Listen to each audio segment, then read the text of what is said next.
আজি মোৰ বাবে এটা বিশেষ দিন এইবাবেই যে আজি মই এখন বিশেষ ঠাইলৈ যাবলৈ ওলাইছো সেইবাবে ভাবিছো আপোনালোকৰ লগতো শ্বেয়াৰ কৰো ওলাই মেলি এয়া বিশেষ ঠাইলৈ বুলি বাট ধৰিলো দেখিছেনে ইমান ধুনীয়া পৰিবেশ সকলো ফালে কেৱল সেউজীয়া মোৰ এনেকুৱা নিভাজ পৰিবেশবোৰ খুবেই ভাল লাগে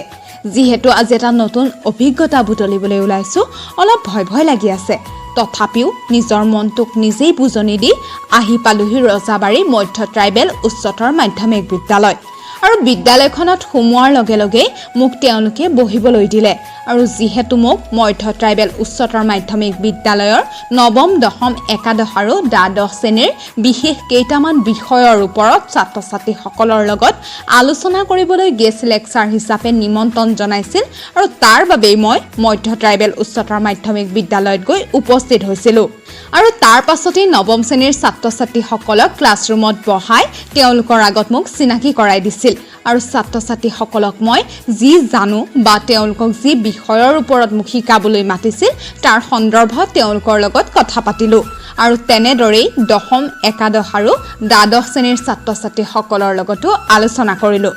আচলতে মই ইমানখিনিৰ হয়তো যোগ্য নহয় তথাপিও যি শিকিছো বা যি জানো ছাত্ৰ-ছাত্ৰীসকলক দিয়াৰ প্ৰয়াস কৰিলোঁ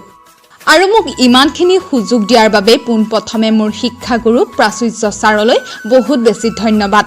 লগতে ৰজাবাৰী মধ্য ট্ৰাইবেল উচ্চতৰ মাধ্যমিক বিদ্যালয়ৰ প্ৰত্যেকগৰাকী শিক্ষক শিক্ষয়িত্ৰীকো ধন্যবাদ জনাইছোঁ ছাত্ৰ-ছাত্ৰীসকলৰ সৈতে কথা পাতি বহুত বেছি ভাল লাগিল আৰু যিহেতু স্কুলত কিবা কালচাৰেল প্ৰগ্ৰাম আছিল তাৰ বাবে সকলো সাজি কাচি আহিছিল আৰু মোক দেখি এজন শিক্ষাগুৰুৱে ছাত্ৰ-ছাত্ৰীসকলৰ লগত চিনাকি কৰাই দিছিল আৰু তেওঁলোকে মোৰ লগত ফটো উঠিছিল মুঠতে এটা ভাল লগা দিন মোৰ জীৱনৰ বাবে যিহেতু মই শিকাৰো আপোনালোক সকলোৱে মৰম আৰু আশীৰ্বাদ কৰিব যাতে মই জীৱন বাটত আগুৱাই যাব পাৰো